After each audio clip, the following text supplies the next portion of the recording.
When most Atlantans were sheltering in place back in March of 2020, no one could have predicted what was going to happen to the real estate market in the months to come. And many thought the housing market would suffer. But rather than a slowdown, the Atlanta real estate market has thrived. Experts estimate these robust conditions are likely to last well into the next year. In fact, Fannie Mae predicts that the existing home sales are going to ultimately be up another percentage point in 2021. And Fannie Mae believes that home prices are going to continue to rise because of all the low inventory that we have. And they're also confident that the Federal Reserve is going to help keep those interest rates super low. Changing market conditions like fewer available listings, buyers changing criteria for their desired home, and record low mortgage rates are changing the way people buy and sell homes. Most likely this is going to last for a while. And this sustained activity, even in the uncertainty that was 2020, proves that most people see real estate as a really sound investment. So my question to you is, how are you going to take advantage of the housing market's new normal? So join me today in our Coffee with Connie market update, where we'll share a little bit about what's happening currently in the Atlanta and Marietta housing market and what we predict for 2021. So cue the new trailer.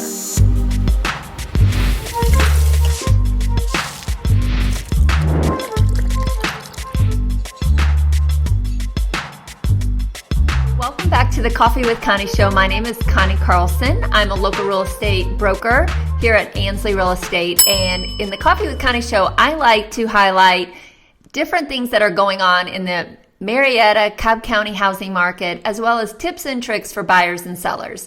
So let's go right into it. So let me start with this very interesting chart. And this is showings per listing. And I go all the way back to 2016. So you can see the increased demand. And typically, seasonally, what we see is more showings happening in the spring, and then it tapers off again in the winter, picks back up in the spring. But look what happened here. We were up in February. We wwere predicting a really strong real estate market, and then COVID hit, and boom, it just dropped. In fact, I'm kind of surprised in April it was 4.8 per house per month. But what's very encouraging is look at how we regained what we lost. So by the end of December, we were up at 11 showings per house. So that was really encouraging for us here in Atlanta. We were considered an essential service. And so the Atlanta housing market really did not take the hit that some of the other states saw. Okay, so this shows you homes for sale. And another way of explaining this is you hear people talk about inventory. That's basically how many homes are available for the buyers to look at. And look at this. Okay, so this was in May of 2019. January we dropped, which is typical.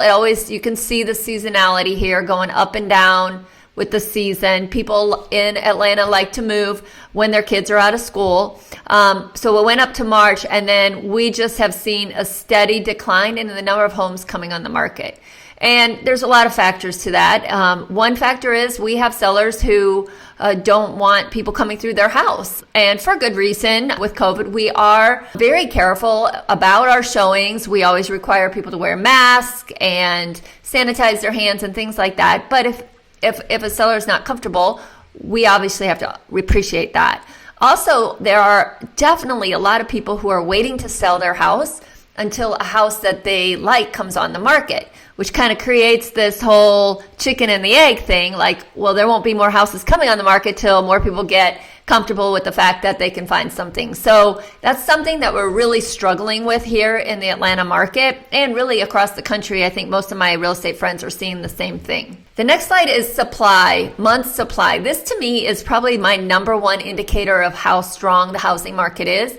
Anything less than a 6-month supply is considered a market that's advantageous to sellers, a seller's market. And so you can see all the way since 2012 how the month supply has gone down. We're down in December of 2020, we're to 1.2 months of inventory. And I've been selling real estate now for 18 years and have never, ever experienced such low month supply. So that bodes very well for anybody who is trying to sell their house.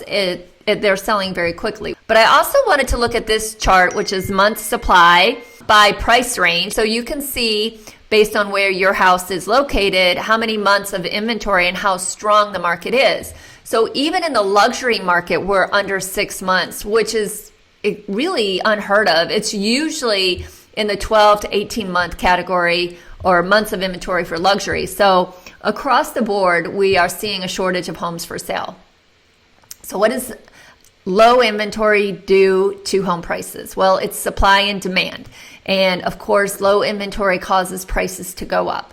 We oftentimes see multiple offers in the properties that we put on the market, or we see them sell very quickly and at very close to asking price, sometimes over, and that's driven the prices up.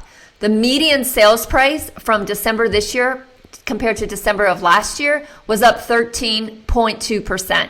That's really great appreciation.